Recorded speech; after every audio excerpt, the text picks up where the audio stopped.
Okay, so this time, ang ating angle is 380 degrees. If you can notice, it is greater than 360 degrees. So, paano naman natin kukumputin kapag greater than 360 degrees? Gagamit naman tayo ng another formula. So, in this formula, so if the angle theta is greater than 360, take note, this is a positive angle theta. Our formula for the smallest positive coterminal angle is theta minus 360k, wherein k is the number of rotation. Okay, so kailangan natin i-analyze ito mamaya. Okay, Sn is equal to theta minus 360k. Kung mapapansin nyo, magkaparehas lamang yung formula natin for Sp and Sn.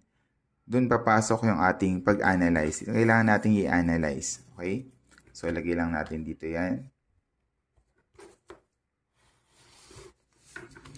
So, to find for the smallest positive,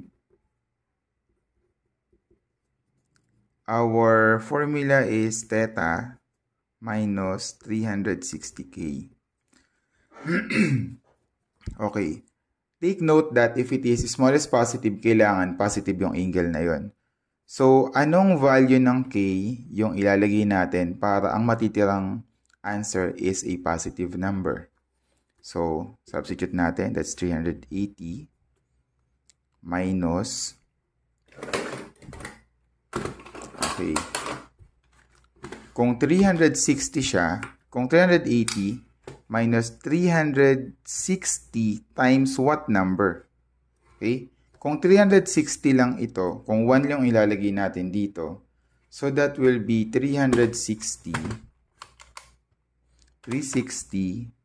minus, 380 minus 360 is equal to 20. Is equal to 20. So, positive yung sagot. Pero kung gagawin natin itong 2, halimbawa 720. So, kung gagawin natin itong 2, so, magiging 720 ito. So, 380 minus 720 is magiging negative yung sagot. So, hindi na siya smallest positive. Okay? So, ang k natin dito is 1 lamang. Okay? So, 380 minus 360 times 1 is 360. So, 380 minus 360 is equal to positive 20 degrees. So, therefore, ang ating angle, ang ating smallest